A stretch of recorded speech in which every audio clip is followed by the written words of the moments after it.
তো হঠাৎ আজ স্টুডেন্ট বললো যে পড়বে না, তো আমি তো বেজায় খুশি। সঙ্গে সঙ্গে কৌশিককে কল করলাম যে একটু বাজারে আসবো, দরকার আছে।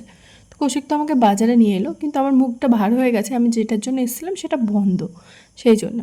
তো কৌশিক বললো তাহলে চল একটু সামনের দিক থেকে ঘুরে আসি। তো সামনের দিকে যেতে গিয়ে পুরো ক্যানিংয়েই চলে গেছি, মানে আর একটু সামনে গেলে তো নদী পার হয়ে ওপারেই চলে যেতাম।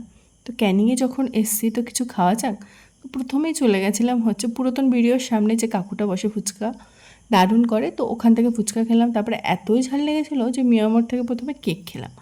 তারপরে চলে এসেছি অলিভের যে স্ন্যাক্সের যে কাউন্টারটা আছে রোডের উপরে, ওখানটাতে। তো আমরা দুজনে এখানে ডিসকাস করছিলাম কাকে বেশি ফর্সা লাগছে। কৌশিক বলছে আমাকে জল মেরেও ফর্সা লাগছে। আগে আগে খেয়ে নেয়, আমাকে দেয় না। না আগে খেতে কিন্তু ভালো বলি আমাকে দিন আগে কি চেক করে দেবেন ঠিকঠাক আগে না গরম আছে দেখ আগে।